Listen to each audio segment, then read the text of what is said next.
বুখারী শরীফের হাদিস কিতাবুল মাযালিম বাবু ইদা হাদামাম হাইতান ফালিয়াবনি মিসলাহু মুসলিম শরীফ হাদিস কানা কি আনা হয়েছে বনি ইসরাঈলদের মধ্যে একজন আল্লাহর ওলি ছিল আল্লাহর নবী বলেন ইউকালু লাহু জুরাইজ তাকে সবাই জুরাইজ বলে জানতো এই জুরাইজ একদিন যখন নামাজের মধ্যে দাঁড়াইলো জুরাইজের মা জুরাইজকে ডাক দিয়ে বলতে লাগলো বাবা জুরাইজ তুমি ঘরের মধ্যে আছো কিনা হযরতে জুরাইজ নামাজের মধ্যে ছিলেন মায়ের ডাকে সাড়া দিতে পারেন নাই তারপর দিম্মা জুরাইজকে আবার ডাক দিলেন বাবা জুরাইজ তুমি ঘরের মধ্যে আছো কিনা হযরত জুরাইজ নামাজের মধ্যে ছিলেন মায়ের ডাকে সাড়া দিতে পারেন নাই তারপর দিম্মা আবারও জুরাইজকে ডাক দিয়ে বললেন বাবা জুরাইজ তুমি ঘরের মধ্যে আছো কিনা হযরত জুরাইজ নামাজের মধ্যে ছিলেন মায়ের ডাকে সাড়া দিতে পারেন নাই শেষ পর্যন্ত মা সন্তান ডাকি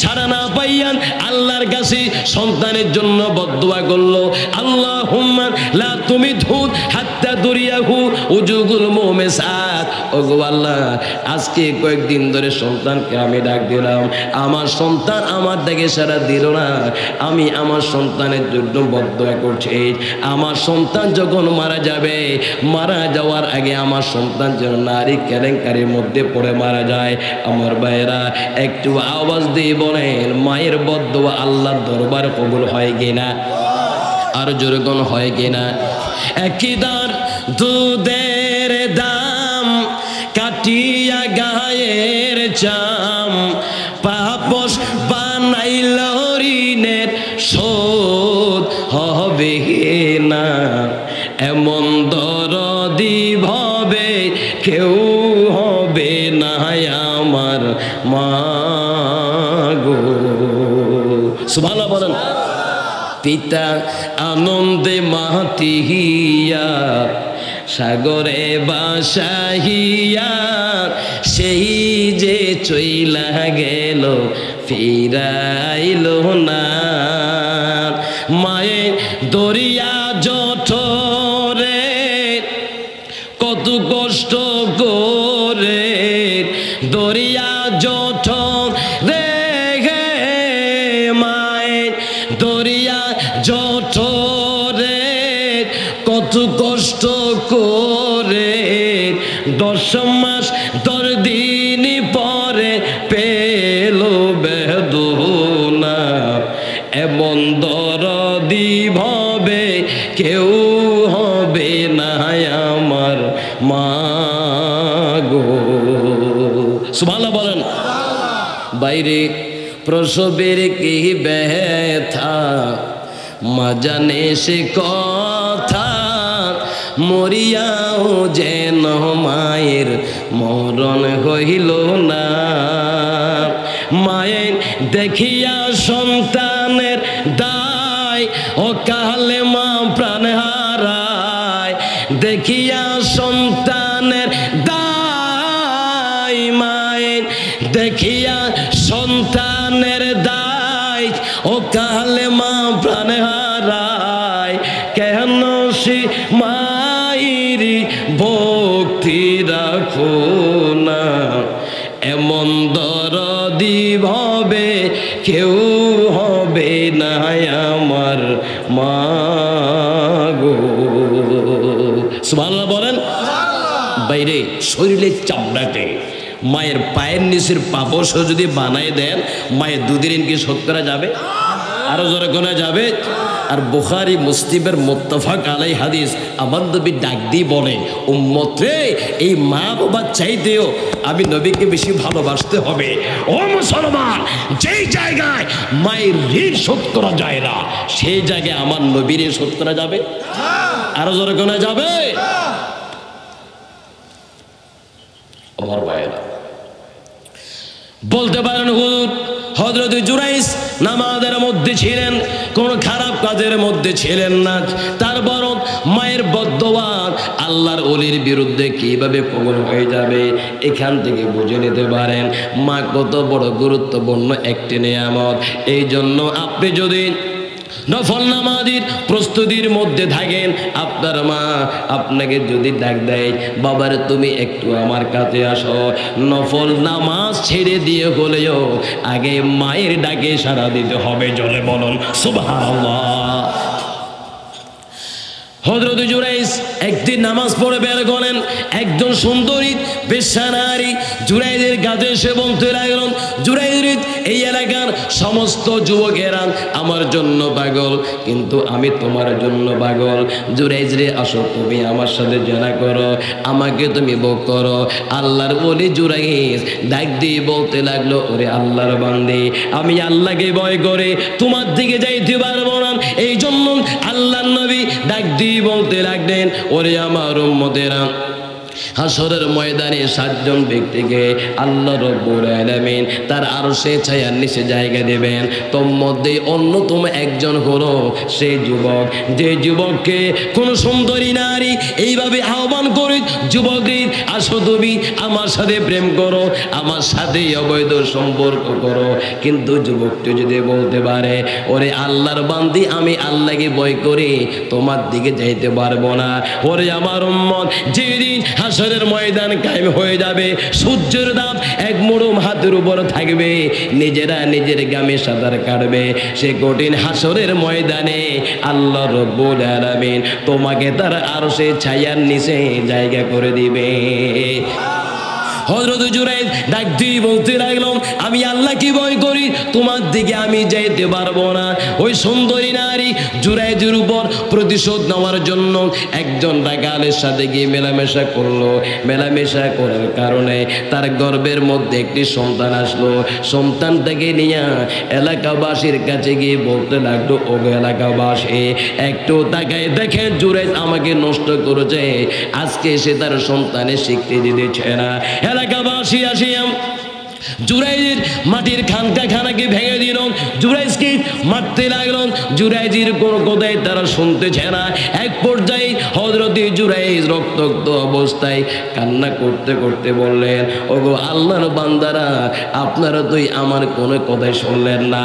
এই মহিলার পেটের বাচ্চা যদি আমার সম্পর্কে সাক্ষ্য দেয়, তারপরে আমার কথা বিশ্বাস করবেন কিনা? এলাকাবাসী অবাক হয়ে গেল, কি করে এটা সম্ভব? এই বাচ্চা কি করে কথা বলবে? তারা বলল, হ্যাঁ আমরা বিশ্বাস করব। ফাতাওয়াদ্দা ওয়া সাল্লা সুম্মা দাল গনাম। হযরত জুরাইজ ওযু করলেন, নামাজ পড়লেন, ওই বাচ্চার কাছে আসলেন, ডাক দিয়ে বলতে লাগলেন, ওরে আল্লাহর বান্দা, একটু বলে দাও না তোমার বাবাকে। ওই বাচ্চা জবান খুলে গেল, ডাক দিয়ে বলতে লাগলো, হুজুর গো, আমার মা আপনার নামে অপবাদ দিচ্ছে, মূলত আপনি আমার বাবা নন, আমার বাবা হলো অমুক রাখাল। এলাকাবাসী কেঁদে দিল, চুকির বাণী ছেড়ে দিল, হুজুর গো চিনতে পারি নাই, বুঝতে পারি নাই, ক্ষমা করে দেন, মাফ করে দেন হুজুর গো, আমরা আপনার মাটির খানকাখানাকে ভেঙে দিলাম, একটু যদি আপনি আমাদেরকে অনুমতি দেন, আমরা আপনার জন্য একটি স্বর্ণের খানকা বানাই দেব। আল্লাহর ওরে ডাক দিয়ে বলেন, লা ইল্লা মিউতিন, ওরে আল্লাহর বান্দারা, আমার স্বর্ণের খানকার কোনো দরকার নাই, আমার যে মাটির খানকাখানা ছিল ওটাই আমার জন্য যথেষ্ট। জোরে বলুন সুবহানাল্লাহ, আরে জোরে বলুন সুবহানাল্লাহ। এই জন্য ইমাম বুখারী ওরা বিখ্যাত কিতাব তারিখুল কবীরের মধ্যে হাদিস এনেছেন। আবার নবী ডাক দিয়ে বলেন, ইত্তাকু ফিরাসাতাল মুমিনি ফাইন্নাহু ইয়ানসুরু বিনুরিল্লাহ। ওরে আল্লাহর বান্দারা, তোমরা আল্লাহর ওলিদের অন্তর্দৃষ্টিকে ভয় করো, কারণ তারা আমার আল্লাহর নূর দ্বারা তোমাদেরকে দেখতে পায়।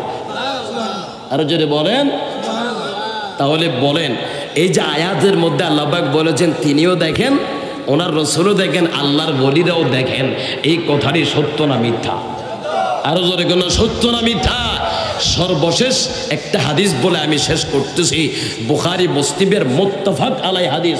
আবার নবী ডাক দিয়ে বলেন, হাসরের ময়দানে এমন একটি মুহূর্ত হবে, আমার আল্লাহ 7 লাখ উম্মতকে বিনা হিসাবে জান্নাতের মধ্যে দিবেন। সুবহানাল্লাহর আওয়াজ এত ঠান্ডা, আর একটু জোরে বলবে না সুবহানাল্লাহ? কয় লাখ? আরো জোরে কোন কয় লাখ? 7 লাখ উম্মতকে জান্নাতের মধ্যে দিবেন। তো সাহাবীরা কই, নবী গো একটু কম হয়ে যাচ্ছে, বাড়াই দেন। বলেন আমার নবী বাড়াতে পারে কিনা? আরো জোরে কোনা পারে কিনা? ক্ষমতা দিয়েছে কে? আরো জোরে কোনা কে? আল্লাহ। আমার নবীকে সাহাবীরা রে কম মনে হচ্ছে? যাও ওই 7 লাখের এক একজন আরো 7 লাখ করে নিয়ে যাবে। সুবহানাল্লাহ বলেন। তো এরা কিভাবে যাবে জানেন? যখন মিজান পাল্লা এখনো প্রতিষ্ঠিত হয় নাই, কায়েম হয়ে নাই, মিজান পাল্লার মধ্যে এখনো ন্যাক এবং বদির ওজন কিন্তু শুরু হয় নাই, এর আগেই একটি মুহূর্ত হবে, ওই মুহূর্তে কাজটি হবে। এমন তো অবস্থার মধ্যে আবার নবী বলেন আর উপদেশটা কুয়ার তাকে বুঝছো গজল মায়ের গজল গাইতে ওই 75টা তোমার দোয়ালে দিই আর এই সঙ্গে উপদেশটা উসমান। কোন গজল? ওই মায়ের দোয়াবে ও একটু আগে এটা আবার গাইতে হবে, এটা আশেকের কাজ। দেখেন ধর মায়ের ইশকে বড় যদি এটা হয়, তার নবীর ইশকে পড়লে কেমন হবে? মায়ের প্রেমে ডুব দেওয়ার পরে যদি অবস্থা, একটু যদি আমার নবীর প্রেমে ডুব দেন তখন কি অবস্থা হবে একটু চিন্তা করেন। চিৎকার দিয়ে বলবেন সুবহানাল্লাহ। হ্যাঁ ঠিক আছে, শেষে দিয়ে একটু গেয়ে দেব। আল্লাহ পাক আমাদেরকে কবুল করুন। আরো জোরে কোন আমিন। তো আমার নবী বলেন মুতামাসিকুনা আখযুম বা'দুকুম বা'দা। উম্মতরে এরা কিভাবে জান্নাতের মধ্যে যাবে জানো? এরা একজনের হাত একজন এভাবে ধরবে, হাতটা দেন, এই হাতটা দেন, সুবিধা হবে। একজনের হাত, আমি হুজুর হাতটা একটু বলতাম ধরি তদাবারকের জন্য, এই একজনের হাত ধরেন, উনি প্রথম ব্যক্তি, হুজুর প্রথম ব্যক্তি। একজনের হাত একজনে এমন করে ধরবে, ধরে ধরে হাসরের ময়দানে বিশাল বড় একটা লম্বা কাতার হয়ে যাবে, লাইন হয়ে যাবে। আবার নবী ডাক দিয়ে বলেন উম্মত রে, লা ইয়াদখুলু আউয়ালুহুম হাত্তা ইয়াদখুলা আখিরুহুম। প্রথম ব্যক্তি ততক্ষণ পর্যন্ত জান্নাতে যাবে না যতক্ষণ পর্যন্ত শেষ লোকটা জান্নাতের মধ্যে না যায়। আরো জোরে বলেন না সুবহানাল্লাহ। ও একজন প্রধান ব্যক্তি হবেন গৌস পাক আব্দুল কাদের জিলানী, ও একজন প্রধান ব্যক্তি হবেন মুজাদ্দিদ আল ফিসানি, ও একজন প্রধান ব্যক্তি হবেন বাহাউদ্দিন নকশবন্দি, ও একজন প্রধান ব্যক্তি হবেন খাজায়ে খাজগান খাজা গরিবের আওয়াজ খাজা মঈনুদ্দিন চিশতি আকবরি সঞ্জরি। ও একজন প্রধান ব্যক্তি হবে সৈয়দ আহমদ সিরকোটি, ও একজন প্রধান ব্যক্তি হবে তৈয়ব শাহুদুর রহমতুল্লাহি আলাইহি। চিৎকার দিয়ে বলো সুবহানাল্লাহ।